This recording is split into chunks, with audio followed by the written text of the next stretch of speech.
Oh, yes, you know exactly what it is, even if it's on a Saturday afternoon. Um, Weather good out here in Nashville. You know what I'm saying? But I hope the weather is still the same. Well, if not better than it has been in the whole area of Northern Illinois, because I get all the updates. It'd be looking bad. Don't plan on Man, moving back. man, I'll visit y'all in like June at this point. It looked crazy. It looked crazy out there. But I'll tell you what's also looking crazy is the runway to the Elimination Chamber. And that's going to be coming up here really soon as we prepare to get further down the road to WrestleMania. And you want people to talk about it. Scratch that. You want two guys that talk about wrestling unconventionally to do that, and you are in the right place. So, yes, get ready. It is time for the First Black Champ podcast, and I am still the podcast Intercontinental Champion, Cam from the Port. and I am J.R. Bang. Make sure you rate, like, subscribe, download to the Barbershop Network, home of First Black Champ. Make sure you follow us on everything at the FBC POD. And we got a dope show for y'all today. And Camp ain't lying. This weather's been very confusing because the other day it got like the 70. Oh, I got the 70 up there for y'all too? Oh yeah, it got the 70. Then Wow. it started getting weird again. It looked cold outside. I ain't been outside. It's cold outside. Yeah, it's cold outside. You know what I'm saying? A little frosty Man. and stuff like that. So it's definitely what the OGs will call pneumonia weather. Right. Hey, yo, where's Al Gore? Does Al Gore have a YouTube channel? I don't know. Because he got to be talking about this. Al I know Gore, he is. Al Gore, I will always associate with global warming and the internet. So I don't see how he not on YouTube talking about either one right now. Well, the dude that's president said that global warming ain't true and stuff. So Yeah. He said a lot of stuff ain't true because he's involved. yeah, And he's complicit. Yeah, so And we'll just stop there because this is a wrestling show. Yeah, we stop that because then y'all get up in the comments talking about some new guys, and I ain't got no time for that. Facts. And we'll beat you up. Yes. And the way this week is going, I wouldn't mind beating somebody up right now. Facts. All right, so let's get into WrestleMania 42 before we get to Elimination Chamber because there's been a lot of conversation around just the ticket sales. Apparently, they're slower than normal. You know, it's like us being at our jobs or former jobs and having conversations about these ticket sales. We got to do more on social. Just some text blasts and some app. Just like what are we doing here? Like how are we getting people activated? Well, it feels like or it sounds like a lot of people ain't as activated as you would want them to be when it comes to ticket sales around WrestleMania. Now, ticket sales reportedly, I ain't looked, but according to reports, the nosebleed seats is around $266. Section A1 is almost $9,000. Elite packages go up to $46,000 for just one person. Man. But just also let's look at it like this. Tourism might not be as active because who want to come to America right now? Man, listen. Right. Who want to stay in America on top of it? Yeah. And when you have a lot of the political stuff that's going on, and you do for WrestleMania get a lot of people overseas that may come to watch the showcase of Immortals. There's a lot of reasons why ticket sales could be slow. Also, this is Vegas 2 years in a row.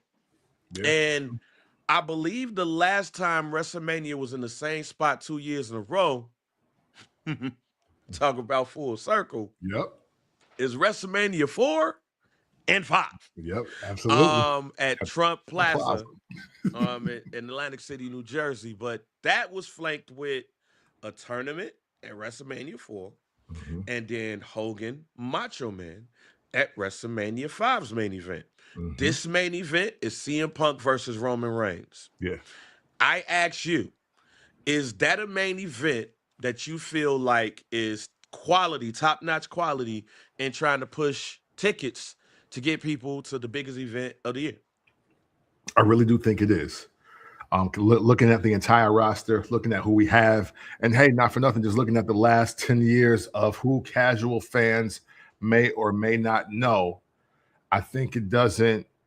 Well, it technically could be bigger, but we've seen that main event already. So, based on the roster that exists right now, and I'm really trying to just do that last minute like mental comb through.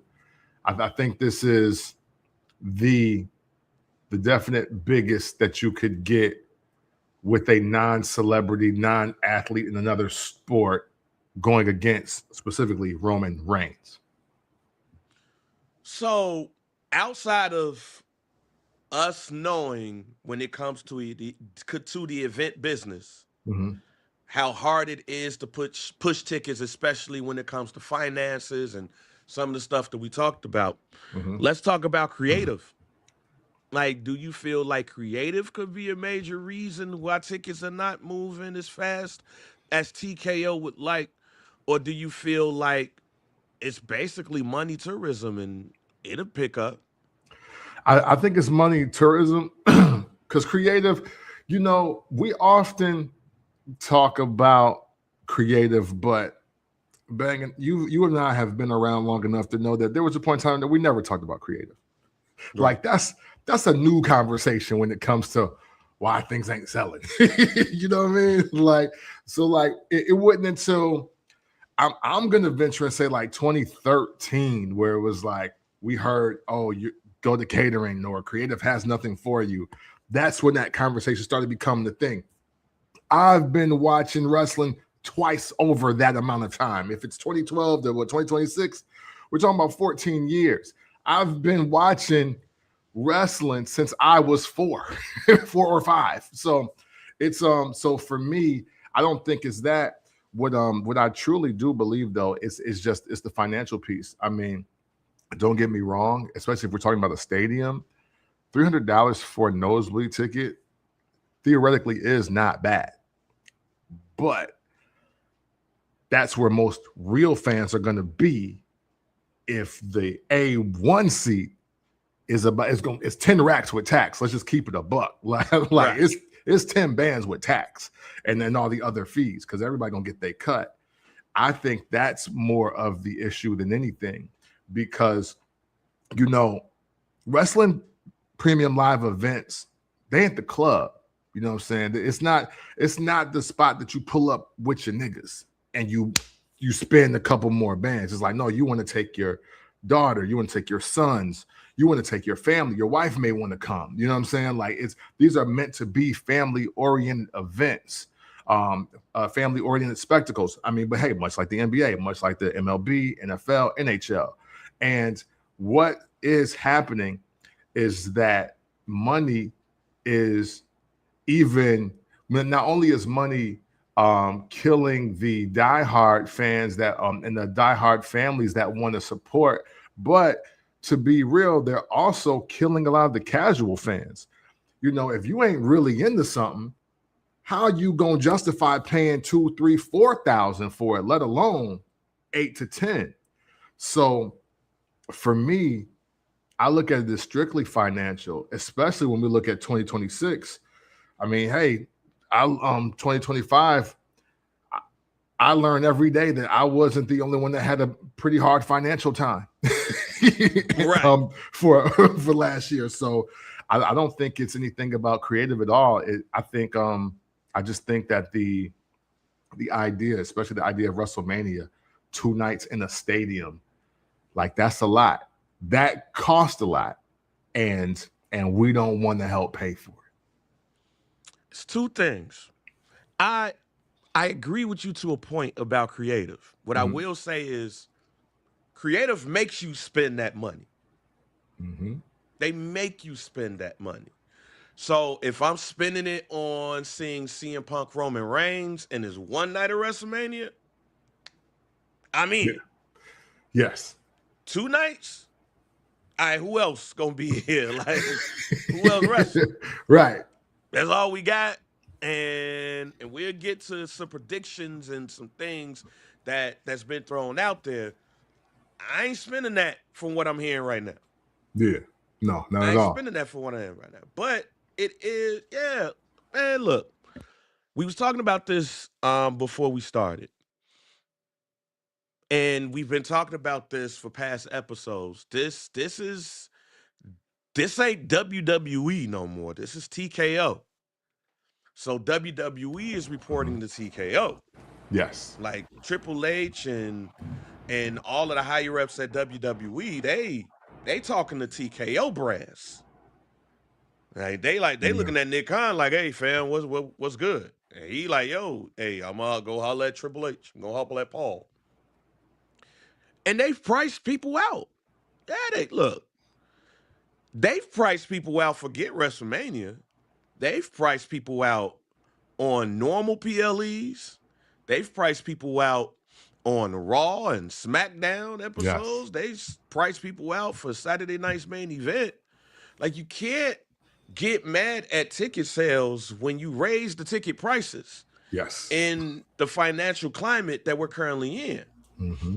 And sometimes I think that TKO looks at the WWE like the UFC.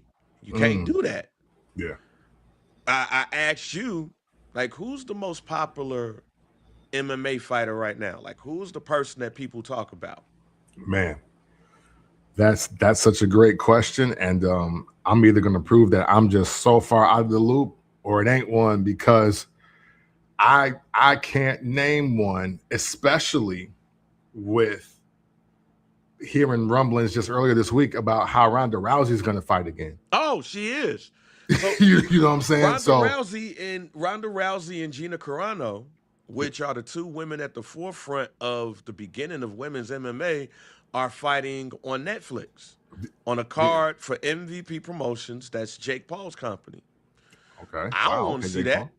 Yeah, I Yeah. don't want to see that. But when you Yeah. look at MMA, it's like, yo, they still popular names. Conor McGregor, John Bones Jones. Reportedly, he need a new hip. Yeah. Daniel Cormier, Anderson Silva, Chuck Liddell, Tito Ortiz, Randy Couture. These are names that 20 years ago, we Mm-hmm. was like, yo, these were the people. Yeah.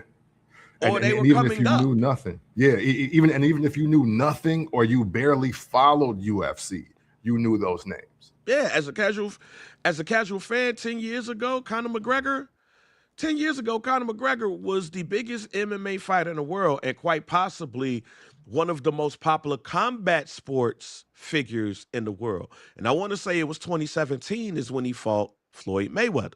Mm-hmm. Who is Yeah, that that's now? You got Shane Strickland, who is yelling out homophobic rants at press conferences and basically saying how women need to stay in the kitchen. man. Want to bring the '90s back so bad. Yeah, you want, but people, because it's the UFC, Mm-hmm. people coming. Yeah, They for gonna sure. slide. WWE ain't like that. Yeah, no, Ari Emanuel, hey, this ain't that. yeah, yeah. So It's it's see, and this is the catch-22 about just sports entertainment, and sports and entertainment, right? Because the skip it, not half. All of the sports that we grew up on and the era we grew up on them were extremely racist, were extremely homophobic, were extremely misogynistic, and we didn't care, right? Like let's just be real about that. Like, Jackie Robinson is a story because of racism, right? Like, you can't play, like, no, we're not letting niggers play with us. Like, that's what it was. And and many other, I seen a clip of Bad News Brown, like, dude, Dusty Rhodes called Special Delivery Jones a nigga in the locker room. I'm like, oh wow. I was like, dang, Dusty. I was like, but you know what? Yeah, Dusty. That's why he does what he does. It makes sense. Like it tracks. It tracks.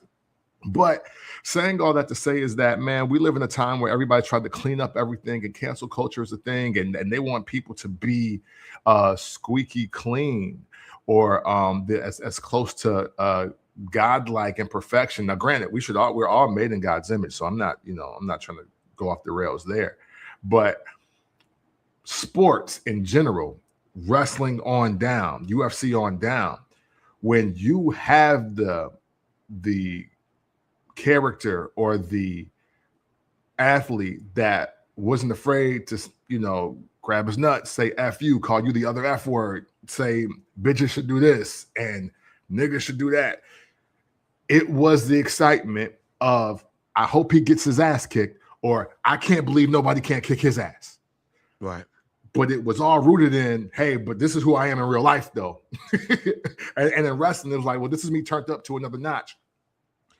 I think as great as a lot of athletes are, because obviously physically and technically even, and probably even fundamentally, a lot of athletes are just way greater than the ones that we've watched without certain exceptions to the rule. But there's no edge to them. There's nobody that's box office in general that's getting you to go to the UFC. When Tito Ortiz or when BJ Penn would beat somebody and then lick the blood off his gloves and pose, we'd be like, oh my God, he's a fucking savage. Like when Tito Ortiz was digging a grave and giving you the finger and daring Chuck Liddell to get in the ring, it was like, whoa, like it was that. You don't see that anymore. When the dude, the Russian dude, I'm gonna butcher his name. I think it's like Sandoval or something like that. But when him and dude got into it and it turned into a country war, they started banning people. It was like, nah, they supposed to just get busy. Like, hey, when Conor McGregor broke that window on that tour bus, they fined him and was like, yo, like, you can't do that. It's like, wait, hold up. So you get all of that, and now you have people spending so much money to produce these great events, and you now want fans to pay so much money, and we don't even know that we're going to get shock value. Right. And that is, I think, another element into why all of this is just not what it needs to be, as well as why ticket sales are down. Just why you can't name a UFC fighter that's like the polarizing star for this era. And that's like been the first time in like 20 years where you can't rattle off like 2, 3, or 4 men or women that are dominating the sport that people are pegging as must-see TV.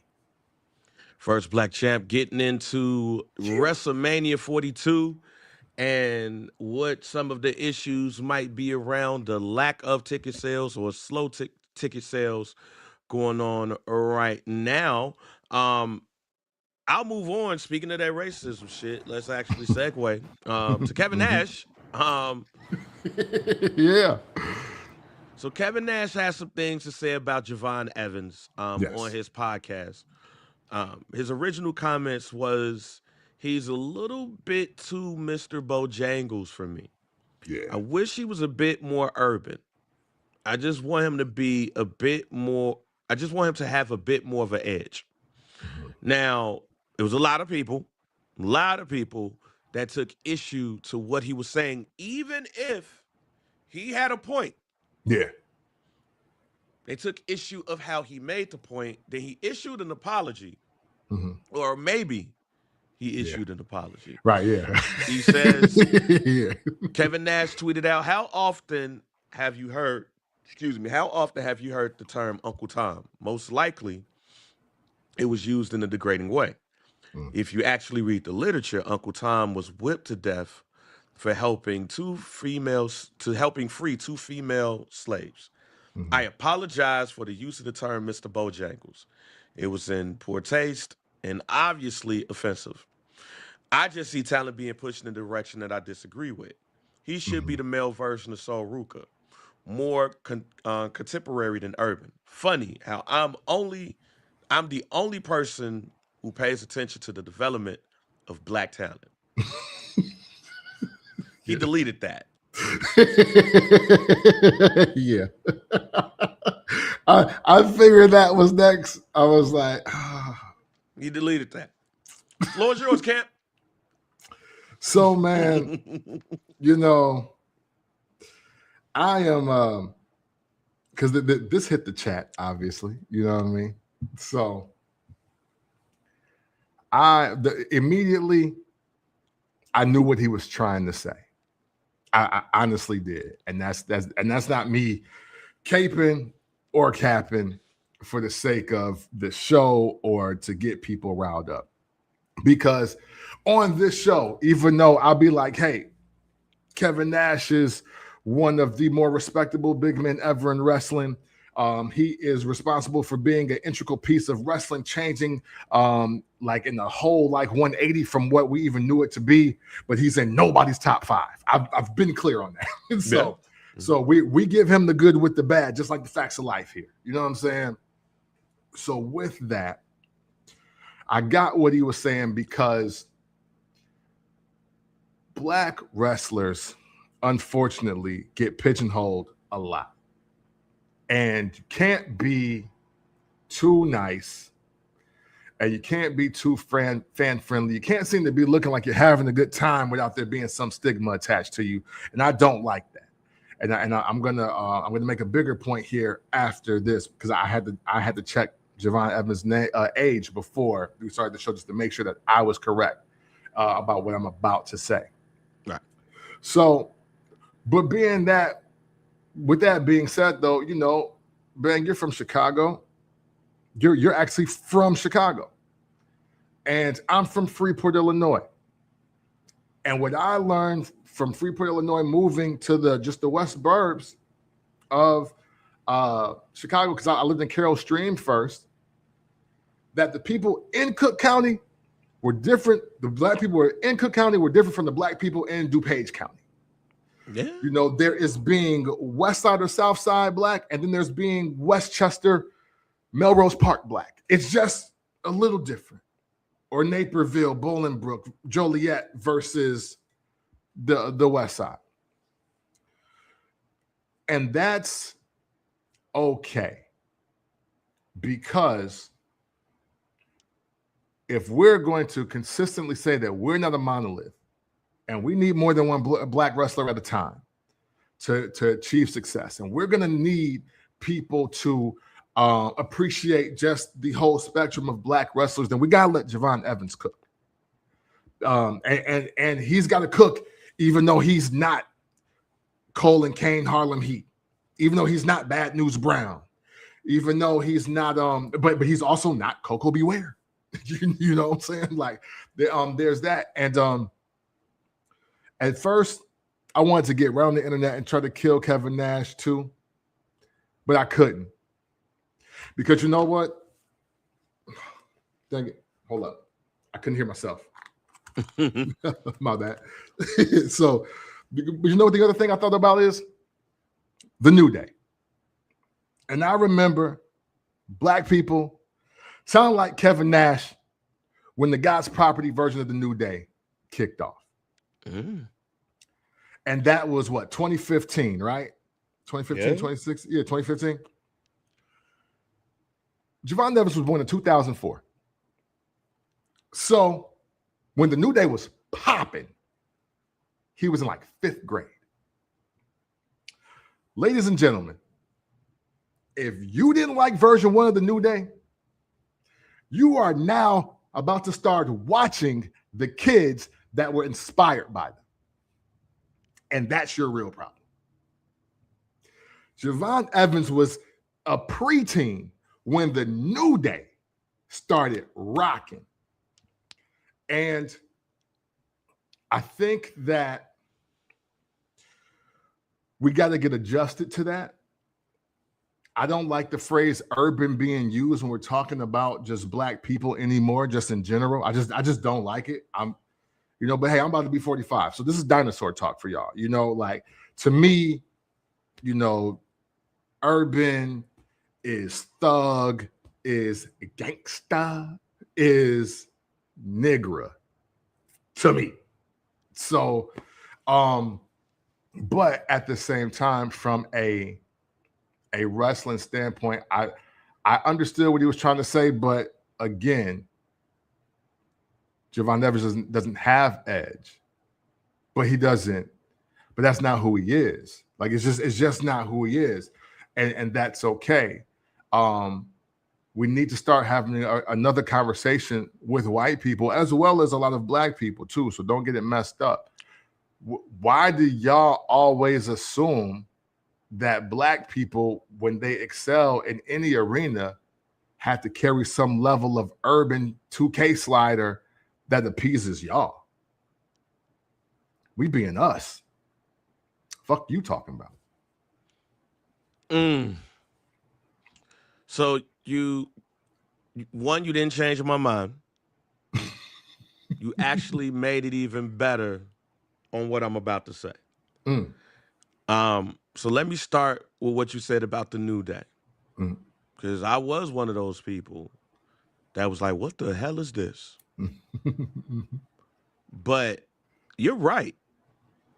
We're now about to enter an age where we're going to see a number of black athletes that was inspired by Kofi, Big E, and Xavier Woods. We are. So let me first start this by saying, let me give my flowers to Kofi Kingston, Big E, and Xavier Woods. Yes.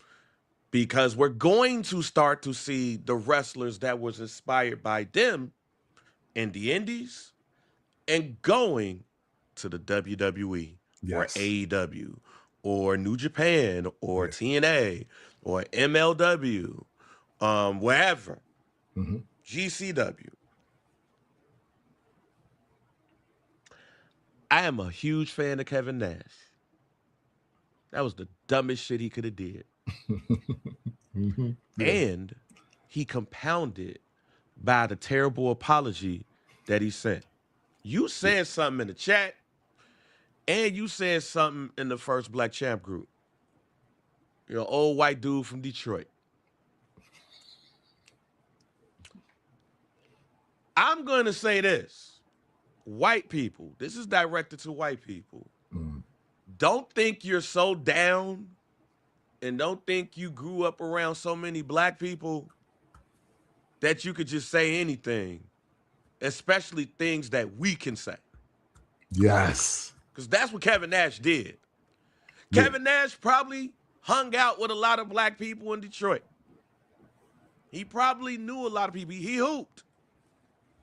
Yep. So he probably, look, I lived in Detroit. I'm urban. I'm with it. I'm cool. Kevin, as much as I rock with you, fam, you can't be that comfortable. Yeah. Because if you know the story of Uncle Tom, then you know the story about Mr. Bojangles. Exactly. You said in your apology, Uncle Tom is used in this way, but Uncle Tom actually did this. Let me apologize. Hey, Kevin, you know who know the story of Uncle Tom? Black folks. We know it. We get it. Let me first start there. But again, if you know the story of Uncle Tom, then you know the story of Mr. Bojangles. Yeah, got to. You knew it when Sammy Davis Jr. wrote the song about Mr. Bojangles, which is actually sad as hell. Yeah. So, you knowing that story, you basically said that he's a coon.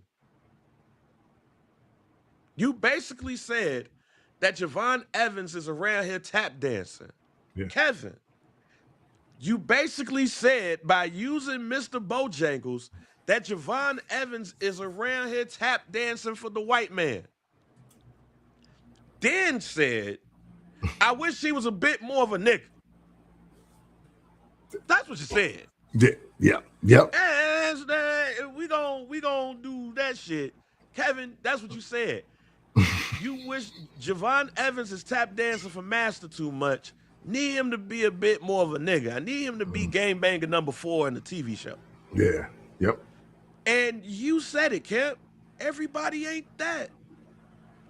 And if you paid attention to black talent like you said you do, you would know and understand that everybody ain't super urban. Yeah. Yeah, like collectively, we off that now. If you haven't been paying attention. Right, we off that. So we off that, but yet you want us to go back to tropes that we've been dealing with in wrestling for years. Yeah. You want him to be New Jack? Like, you want him to be Mr. Hughes? Yeah. You want him to be the Gangsters? Like, you want him to be the Samoan Gangster Party? Right. Who you want him to be? Farouk? Like, who do you want him to be? Yeah. You could have said, yo, I wish he was like, without saying Bojangles are urban. Mm-hmm. But you know what irritated me the most about that apology? Yeah. So. What irritated me most about that apology is he said that he should be more like Sol Ruka. Yeah. Yeah. No, that was. Who's a mixed race black woman, Mm-hmm. or a mixed race woman. Yeah. Who said he ain't Sol Ruka, fam? There's I ain't that. seen nothing urban around Sol Ruka. Hey, listen, you broke the news to me that she was even 1%. She with on us. the black Sol Ruka on the Black History Month posters. Her daddy black. Yeah. Her daddy black. Yeah, you know, but the daddy black. So when he said in that tweet, let me read it again. He should be the male version of Sol Ruka. He is. They both be flipping around the ring. They both be happy. I ain't seen no mean streak from Sol Ruka. Right. In fact, in the storyline that she has right now, her tag team partner wish she was a bit more mean. Yeah. And when I saw the comment, I was like, do he mean Jada Parker? Right. That's what I'm like, yo, he must have got that wrong, because he is the male version of Sol Ruka and being pushed as such. Both of them, because of their athleticism, are being pushed to the moon. Yeah. So either he got his black people wrong, or he ain't been watching. No. Because there's no mean streak in Sol Ruka. There's no heel in Sol Ruka. Sol Ruka ain't urban. Right. No, not at all. So you got your black people mixed up, G. But don't Which is be even worse. Which is worse. But don't be too comfortable. Yeah. You can't be too comfortable, because when you're that comfortable and you tell the world that you view Javon Evans as a black man tap dancing for white folks, because that's what Mr. Bojangles was. Right. And you wish he was a bit more urban, fam, there's a lot to us where we don't have to be gangbanger number 4. We don't have to wear hoodies and talking slang and all of that no more.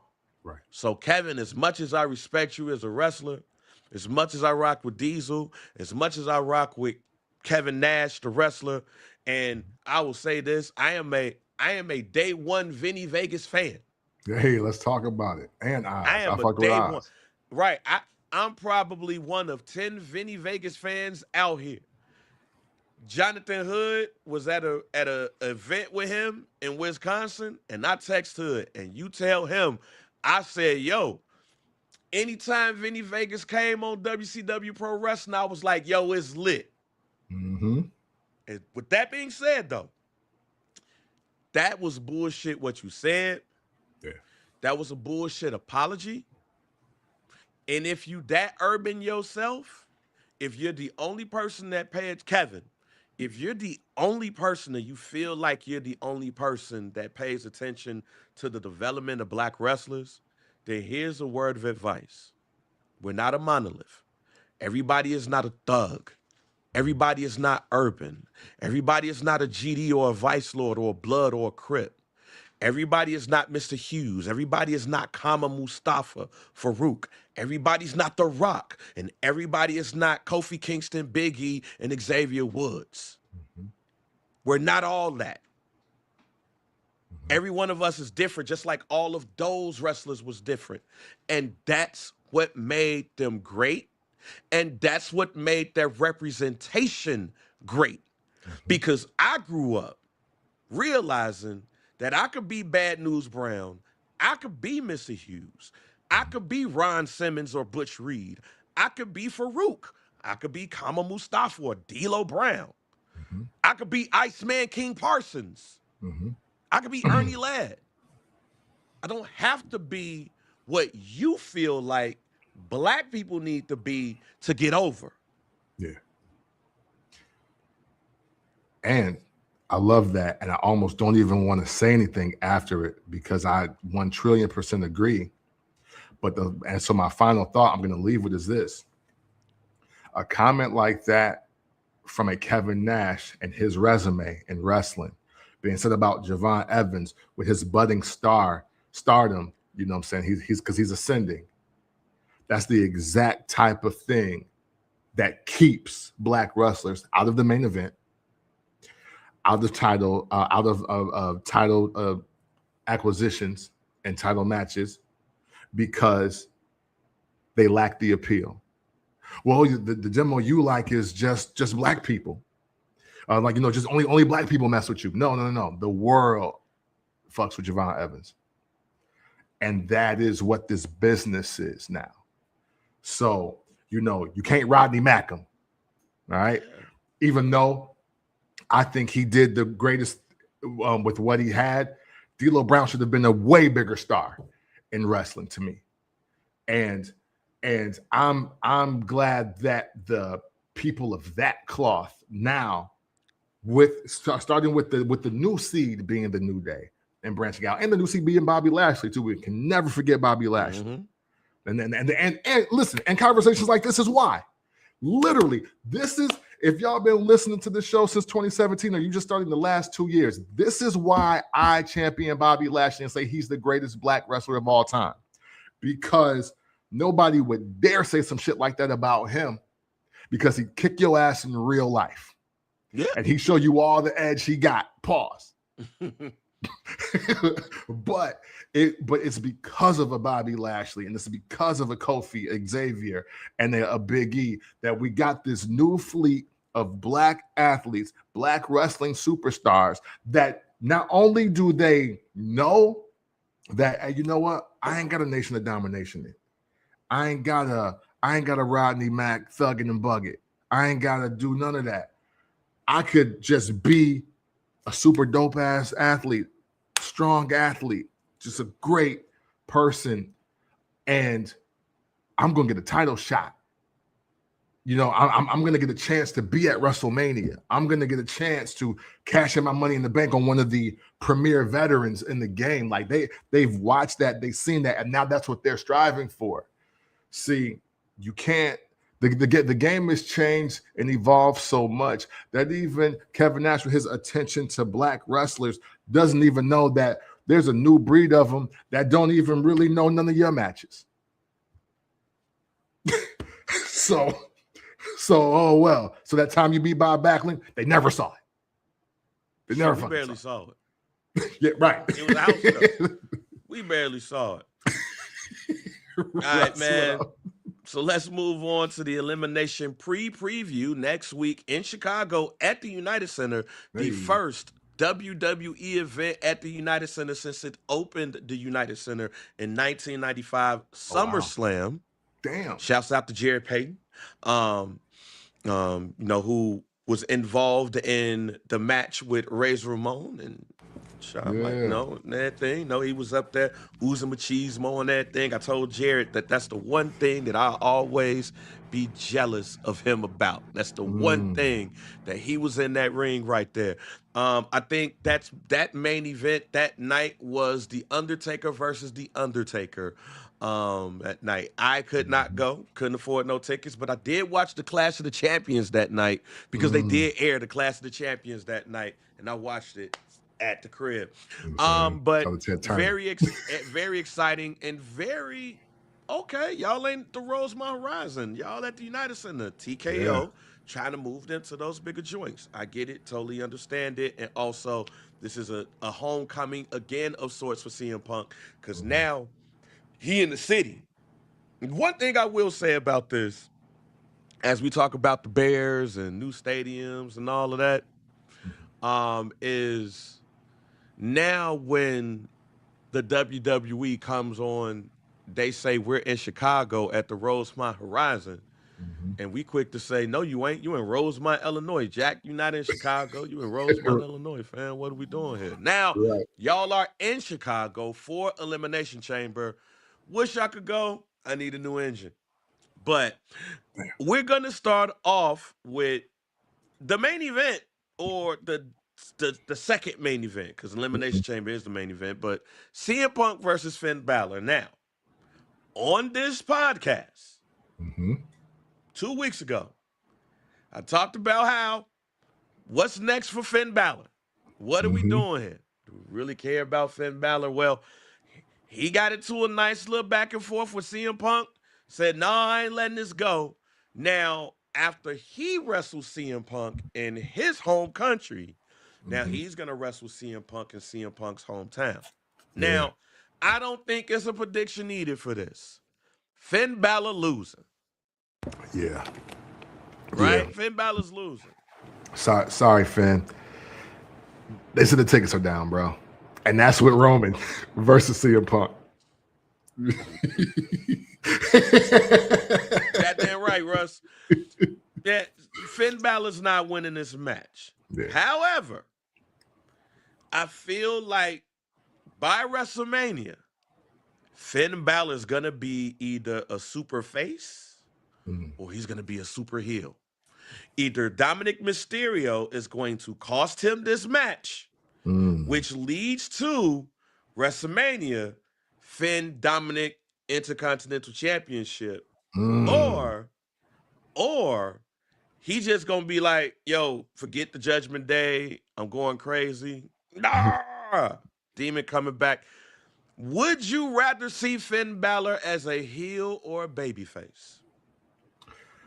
Man, that's tough, because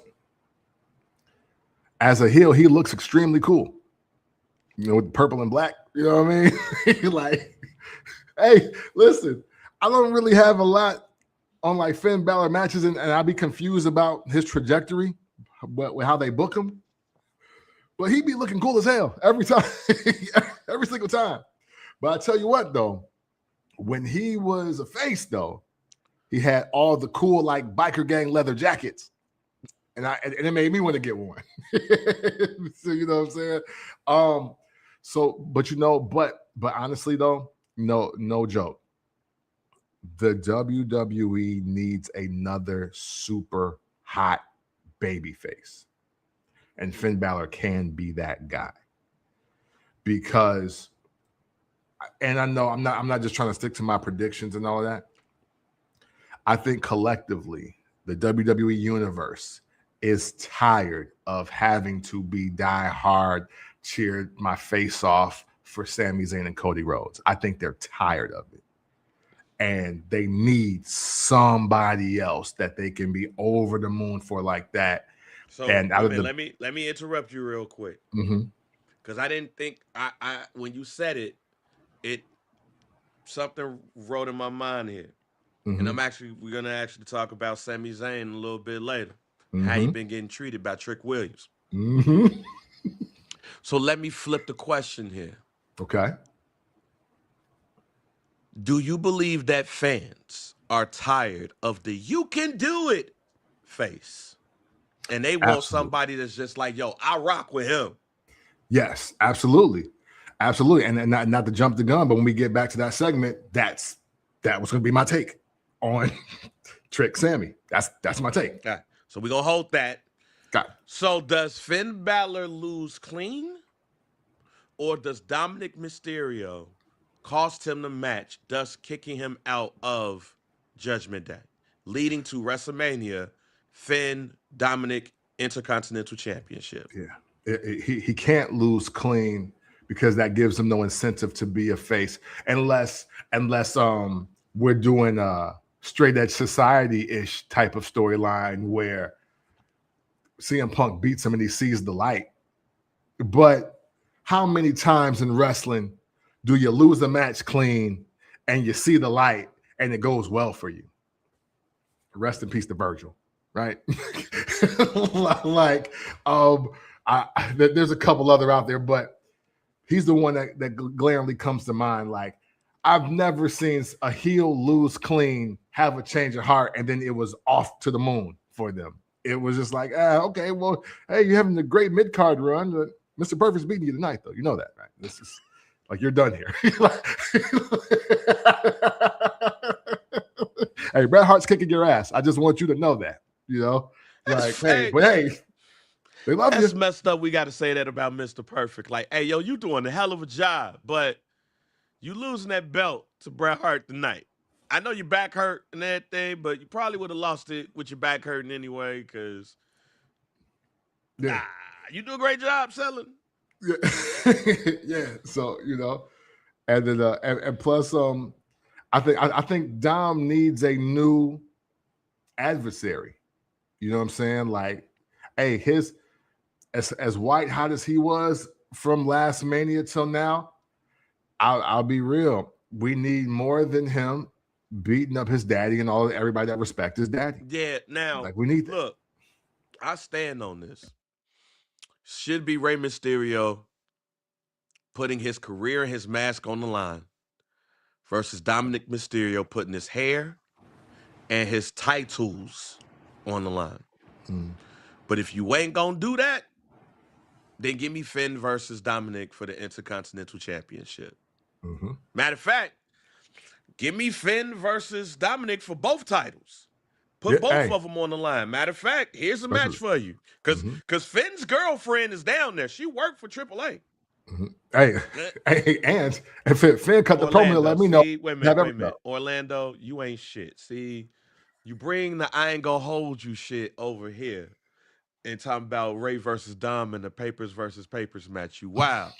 You wild, G. See that I ain't gonna hold you shit over there. You wild. Hey, Papers versus Papers is crazy. Hey, let me collect myself. Let me collect myself. Listen, Vincent Teddy Long would have ran it though. You feel me? Man. Wait a minute, player. Wait a minute, player. We don't know who it should be here in America. Right. Hey. in the atmosphere we in right now, like, yeah, Orlando, you ain't shit. Let me collect myself. Fuck it, let's move on. Becky Lynch. Because I was like, that would have been a fire JBL promo too. Let's move on. Becky Lynch versus AJ Lee for the Intercontinental Championship. This feels like a match that's not gonna finish cleanly, and we're gonna get this match. See, Orlando.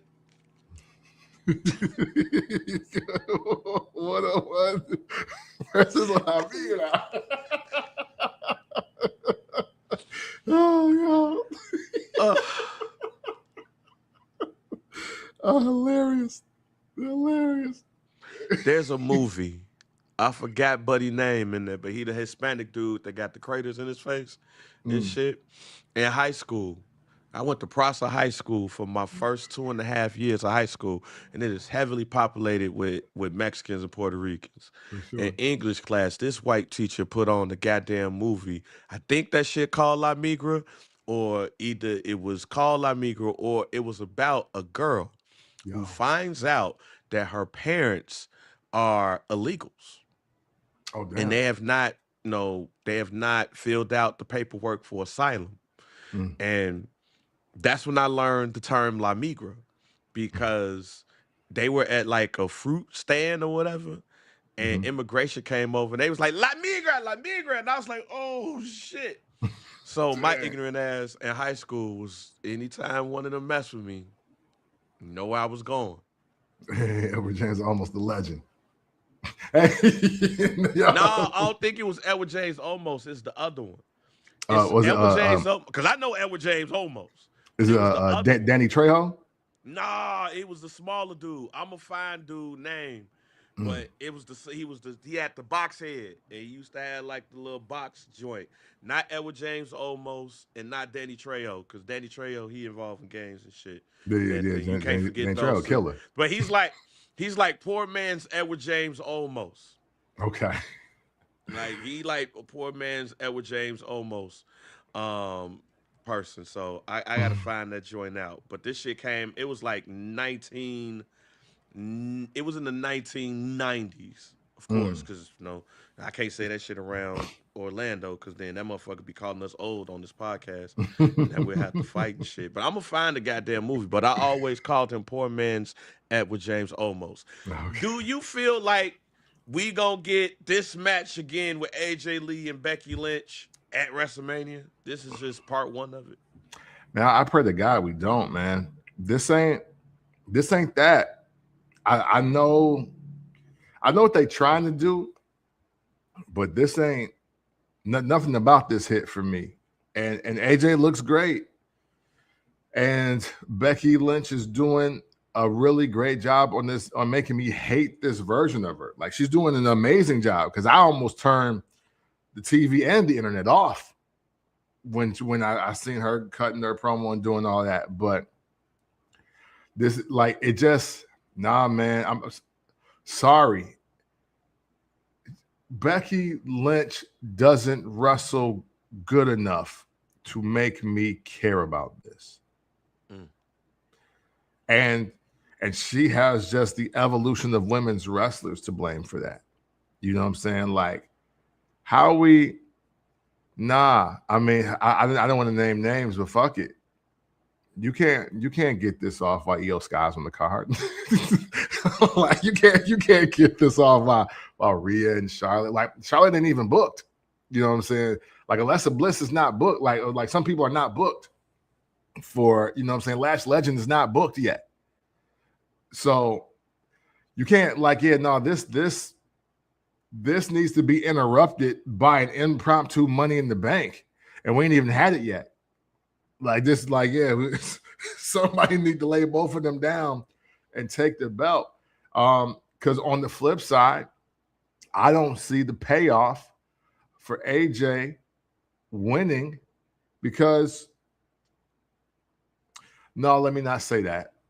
She would give better matches than Becky Lynch would against any of the young ladies on the roster. I do believe that, even though she is older. But I'm not enthused. I'm not impressed. Like, this don't move the needle for me at all. We can move on. Because I don't get it. I mean, I get it, but I don't get it. But I get it. But it's like, Tiffany Stratton. No, matter of fact, let's, should we talk about the women Money in the Bank? Because I was kind of disappointed. Yeah, let's talk about the women's Elimination Chamber. Excuse me, Elimination Chamber. Yeah, let's talk about it.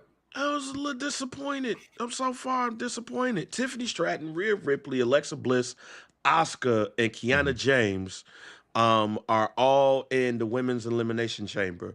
Yes. And on Raw, Io Sky, Kairi Sane, and Raquel Rodriguez will be wrestling to get the final spot. So, first, between Io Sky, Kairi Sane, and Raquel Rodriguez, it's safe to say Raquel Rodriguez is going to go to Elimination Chamber.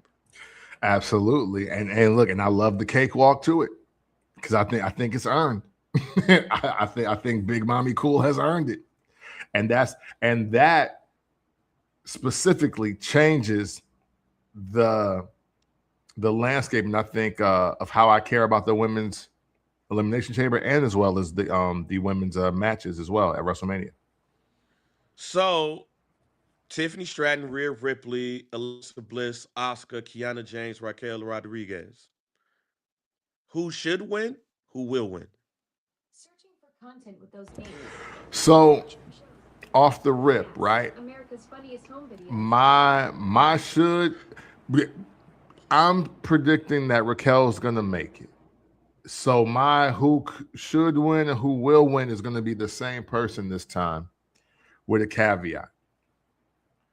Because Raquel Rodriguez should win this match, can win this match, should win this match again.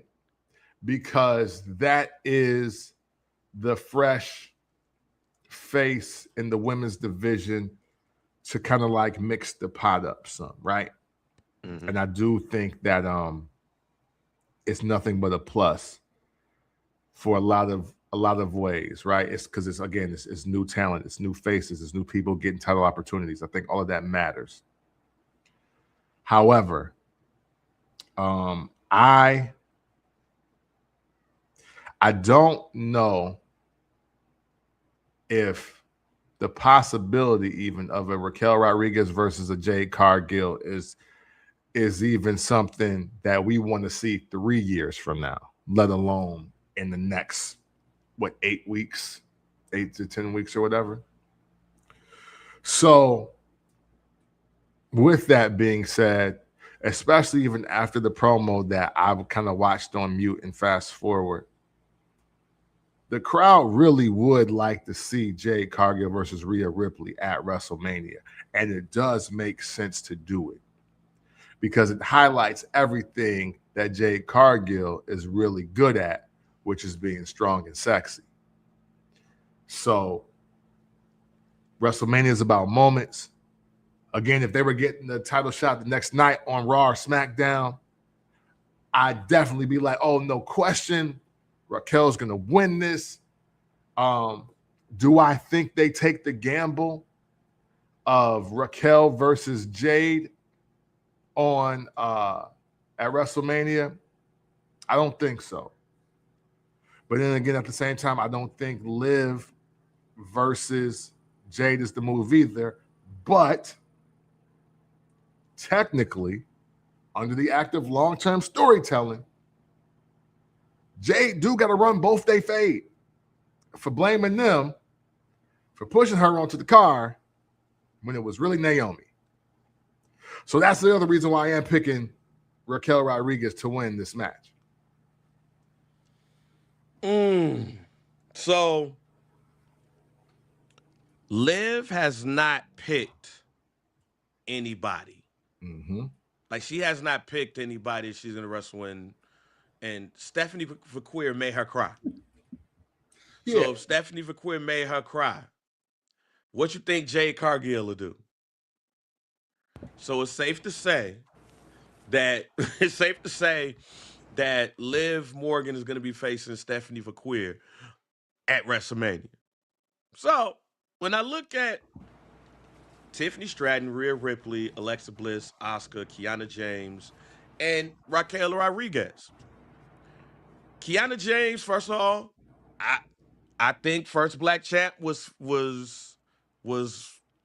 first to go ahead with the push for Kiana James. Yes, rejoice, rejoice. We were there first, but she ain't winning this. Yeah, sorry. Asuka,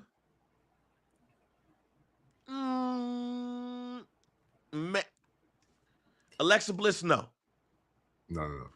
Alexa Bliss versus that big black woman, hell nah. We ain't doing that. Rhea Ripley, you'll understand our prediction of what Rhea Ripley will be doing at WrestleMania. So if I were to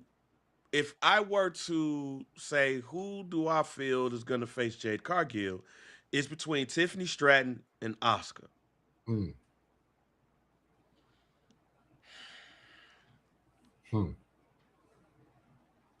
Keep Tiffany Stratton away from me.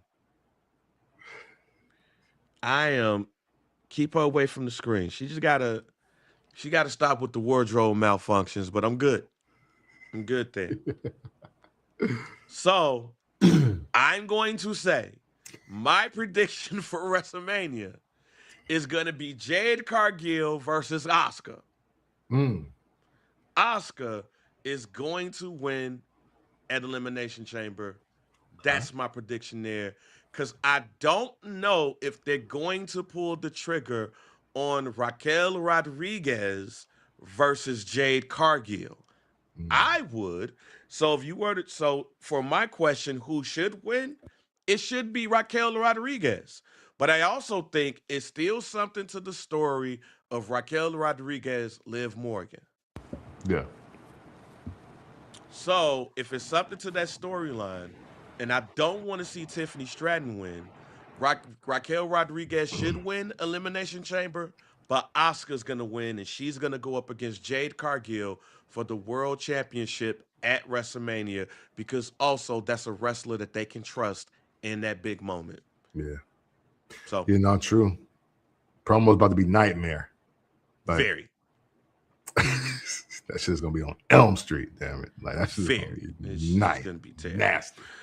So let me make sure that I got yours right. You believe that Raquel Rodriguez should and will win? Yeah, yep. I still want to double down with that. And literally off the other reason that you said, because Liv ain't picked yet. Had Liv picked one person by now, because usually by Elimination Chamber, we know what title they're going to be going for. So I don't know. I just feel like that they're doing a subtle but necessary shakeup, and that would be a big shakeup for the women's division as in the next for 90-day purposes. Well, real quick, the name of that movie is Sweet 16. Okay. And Tony Plana is the actor that I was talking about. That's like poor man's Edward James Olmos. Oh, look up, dude. Tony Plana, huh? Go look up, dude. Oh, It's like poor man's Edward James Olmos.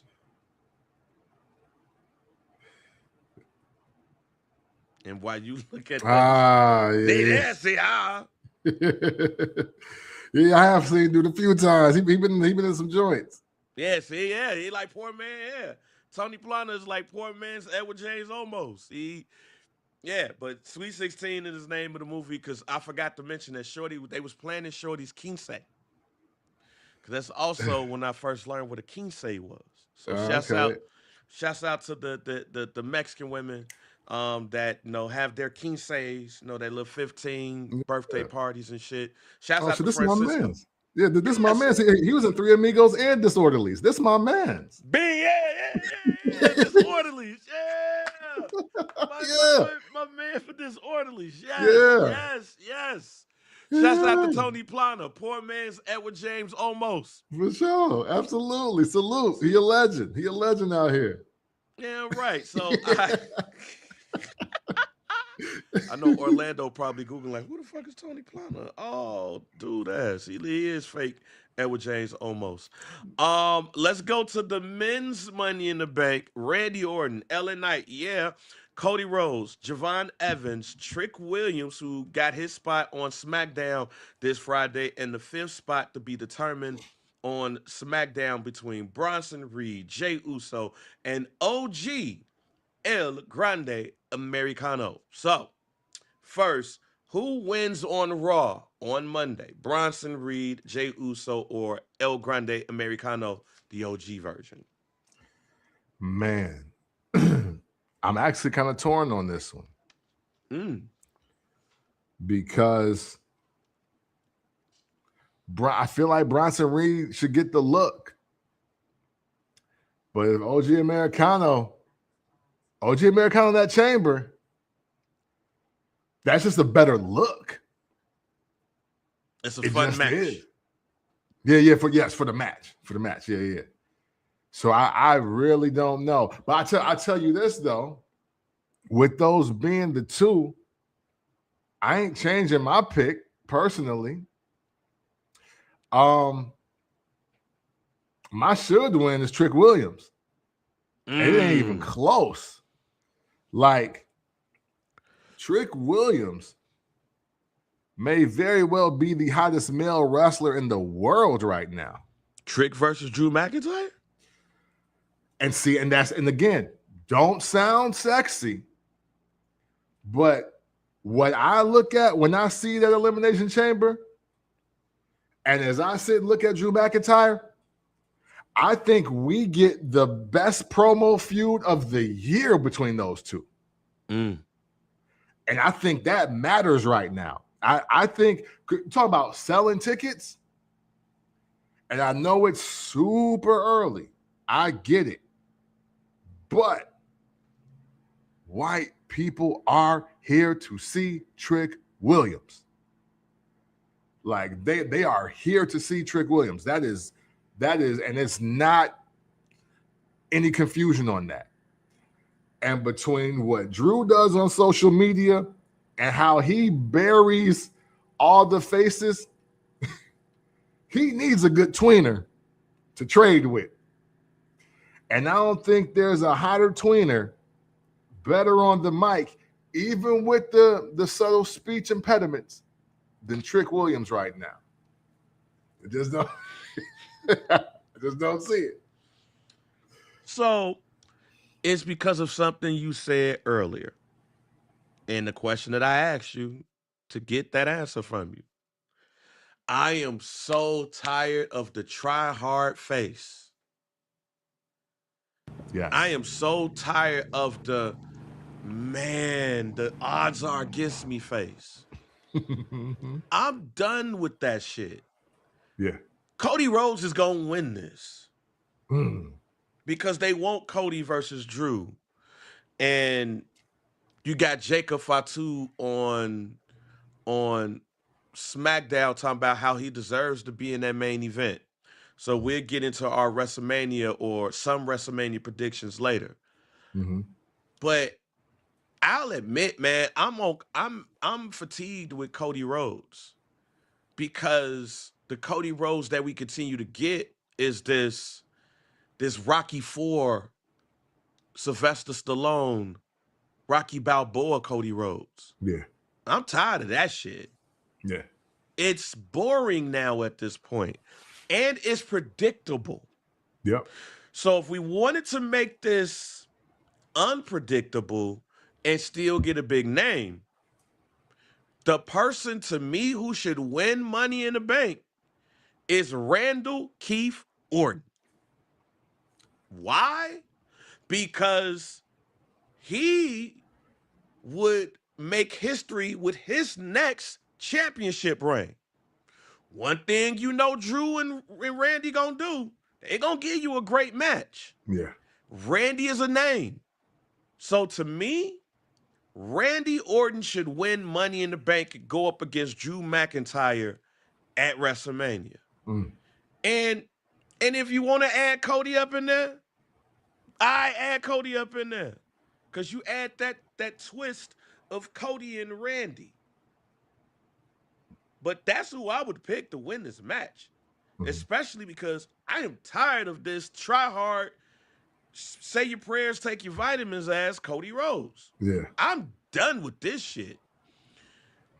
And low key, to add to this, and don't laugh, Kent. Hey, no promises now. No laugh, G. Don't laugh. You gonna laugh, but just but you already kind of mentioned it with the impediment. G, if I was doing this, Randy Orton will win money. Excuse me. If I was doing this, Randy Orton would win Elimination Chamber and go up against Drew McIntyre and have a hell of a promo, hell of a feud, hell of a match at WrestleMania, and that's your name recognition. Mm-hmm. And Cody Rhodes would go up against Trick Williams. Lisp it off. Hey, lisp it off. The great lisp off. That would go crazy. Lisp it off. Do it. But I need Trick to be in a high-profile match. Mm-hmm. And I don't, if we go put him against a try-hard, put him against Cody, don't put him against Sami Zayn. Yeah, but see, and that's why he's my should win and not will win. Yeah, all right. So Randy, I think, should win. Cody's gonna win. Mm. You think Trick Williams should win. Mm-hmm. You think who will win?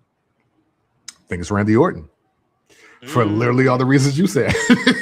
Because, hey, listen, I still do believe, especially after last time, Cody's story this year is how do I get to WrestleMania?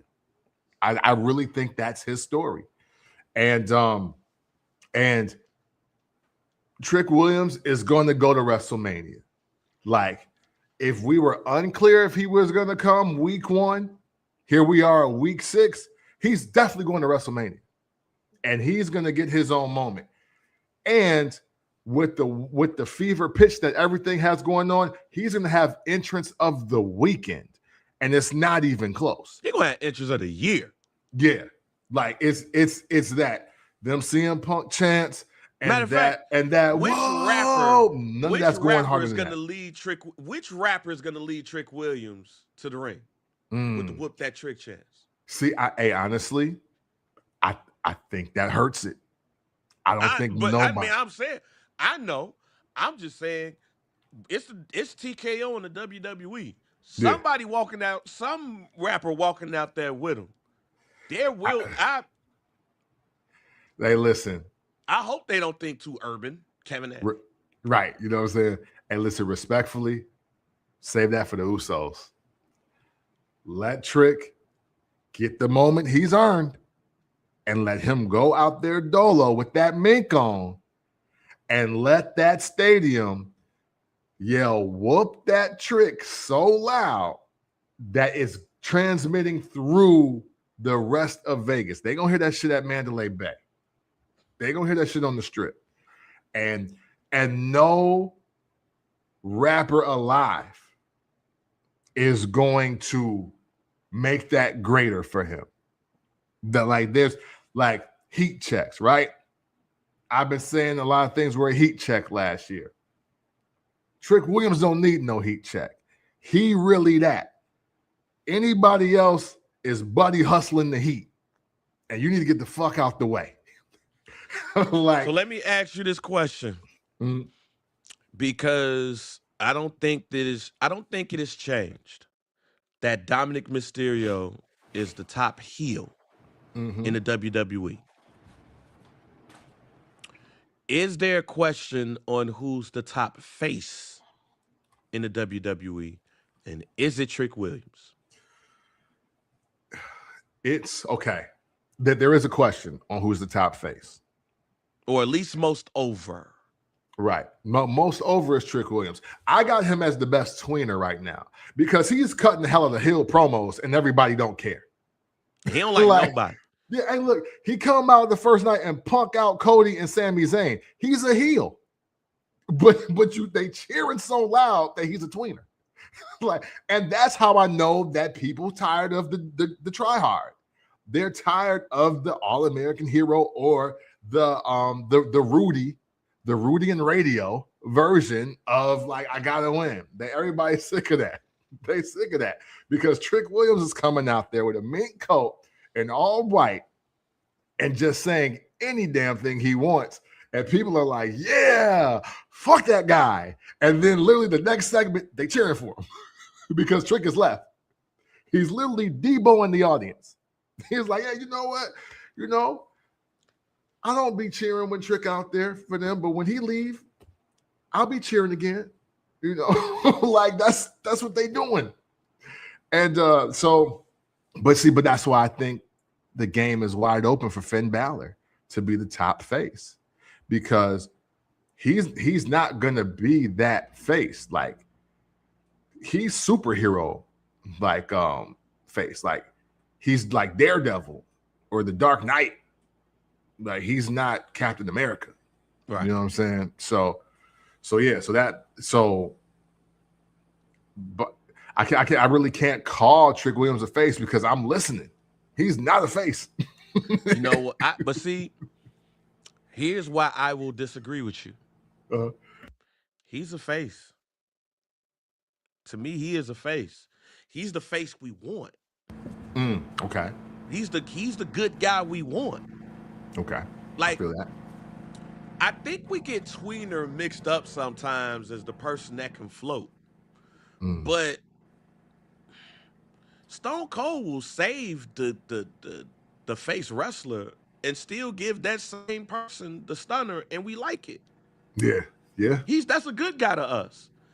Because sometimes the good guy got to get the lame up out of here.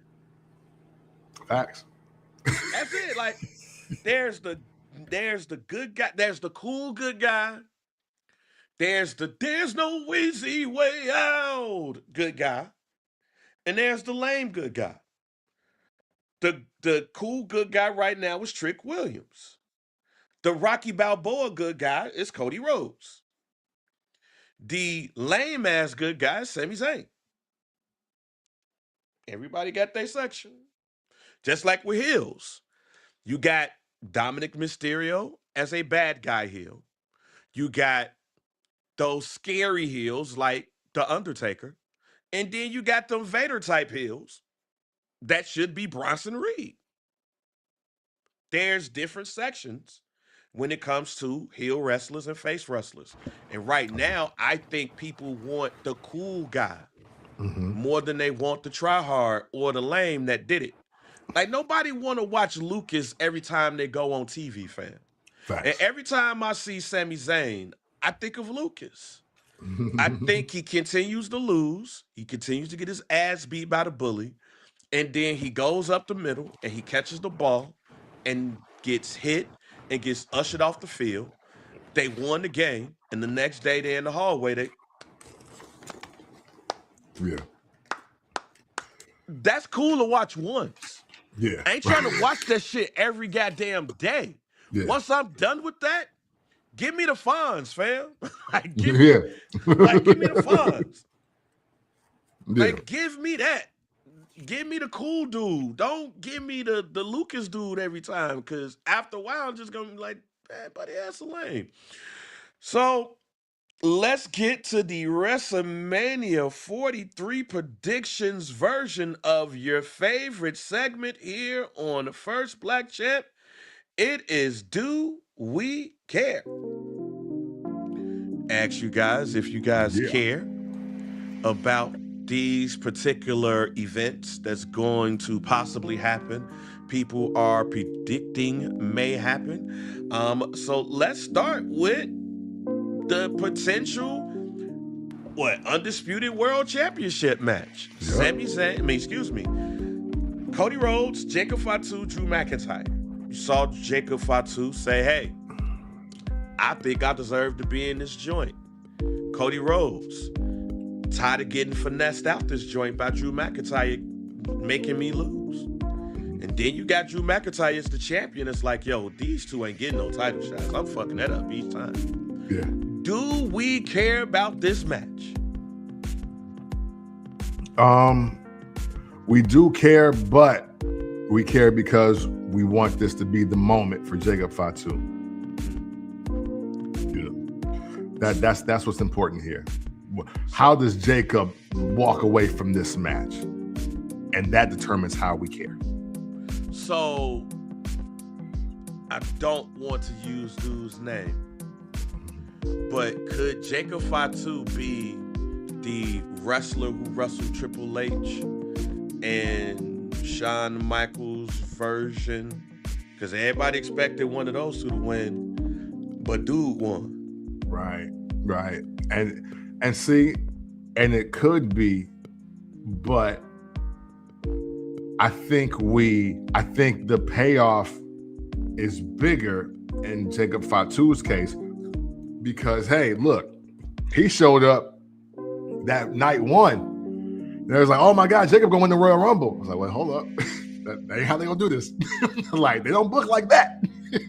So I will say that I think that moment that you're speaking of, it comes off better if Jacob Fatu's in that scenario, especially with everything we just said about Cody and with just it being Drew McIntyre. I care if Jacob Fatu or Drew McIntyre wins. I don't care if Cody Rhodes wins. And quite honestly, even though I rock with Drew McIntyre heavy, I only care if Jacob Fatu's coming out as the champion here. And I doubt very strongly if that's going to happen. Yes, that's what I'm talking about, Russ. Chris Benoit. All right. Do we care? WrestleMania 42 predictions. Sami Zayn. Trick Williams. I absolutely care. I absolutely care because, hey, to what I said on the show a year ago about who was going to have a breakout year, and I picked Trick Williams. And then my prediction at the top of this year was that Sami Zayn falling the fuck off like bad dope. It all can happen right here. Like, this is the match. It all lines up. It all goes for that at a WrestleMania 42 in Las Yeah, you know what I'm saying? Like, I gotta stick to my script because shit, I called this. And not for nothing though, I care because with everything that I can say about not wanting to see this version of Sami Zayn anymore and all of that, Sami Zayn, as much as we talk about his technical prowess and how great he is in the ring, what better first opponent at WrestleMania for Trick Williams than him? Like, he's going to look amazing after this. And he's already looking great now. So, yeah, I absolutely care because new black wrestling superstar on the rise. And it ain't even close. Yeah, I care because Sami Zayn gonna give him a great match. It's gonna be a lot of great promos. We're gonna laugh at Sami Zayn a lot. But Sami's gonna take that L, and Trick Williams is gone. He's already a star, fam. Yeah. Just listen to every time he comes out. Rhea Ripley and Io Sky versus the Bella Twins at WrestleMania 42. Do we care? See, I'll let you finish this time. I'm trying to be cool. But no, we still don't care. We still don't care. Listen, dog, this is disrespectful to Io and Rhea. Like, this is strictly for nostalgia. They must be really big Bella Twins fans, even though I don't really see it playing out like that.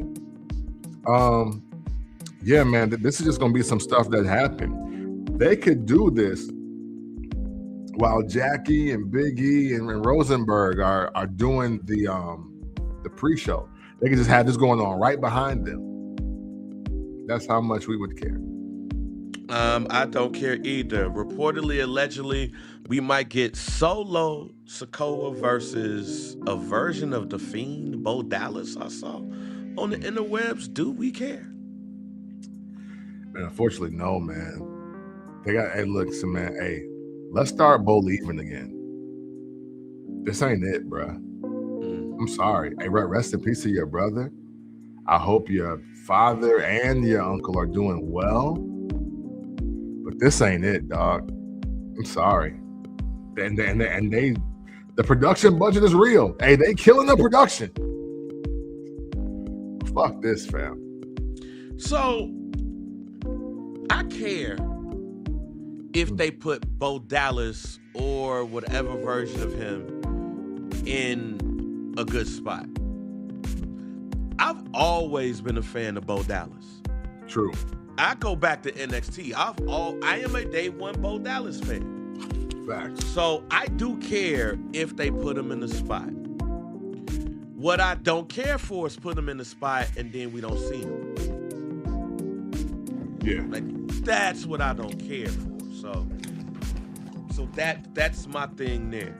A potential United States Championship ladder match with Mello, Dragunov, Matt Cardona, and a couple of other people. Do we care?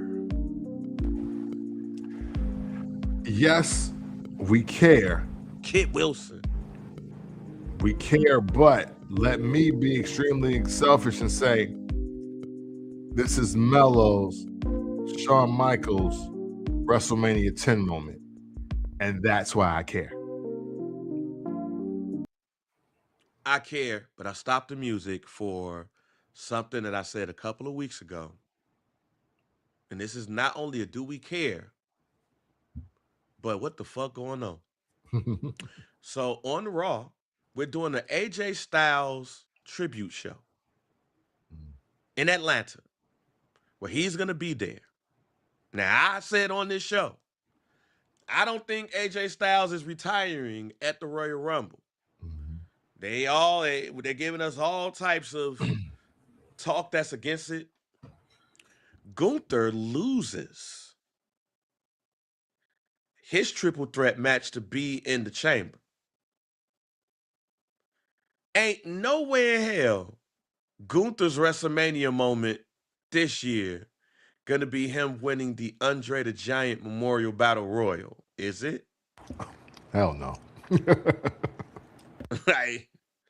So are we getting Gunther versus AJ Styles 3 at WrestleMania? Is this the setup here? It definitely looks like it, man. And even though I was kind of against it, if AJ got to go out, man, he still should go out in America, man. I'm sorry. I'm sorry. Because technically, it's a 1-1. It's definitely 1-1 in our minds. In our minds, it's 1-1, even though it ain't. Right. You know what I'm saying? So, I guess they could do it one more time. I mean, look. Can you justify not booking Gunther or AJ Styles for WrestleMania? Can you justify Gunther, who's done all of what he's done, and say we gonna have him win the Andre the Giant Memorial Battle Royal? Hell no. Yeah. It's just like, hey, look, hey, tickets are down, right? But listen, because we're not going to be disrespectful here. We're going to be realistic. We're going to be people that have eyes, ears, and brains, and we use them to coincide with each other. Gunther versus AJ Styles, night 1 or night 2 at WrestleMania in Vegas. It matters, and you can't.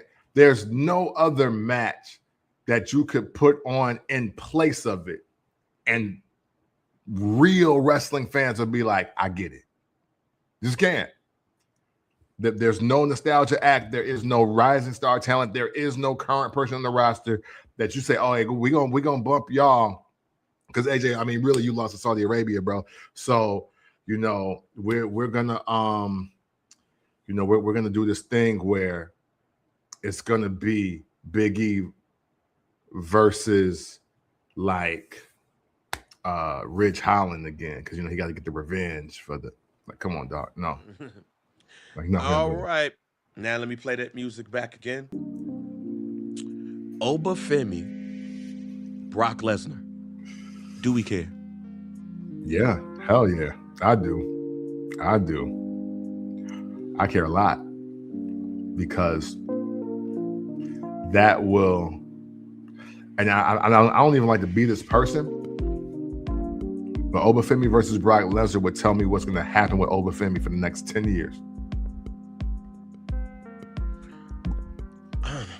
I care if they allow him to win, because Brock Lesnar don't like losing to niggas. Yeah, right. And shout out to Obafemi saying that when he lost to one, he lost to Cody Raheem Rhodes. Right. He lost to Bobby Lashley too.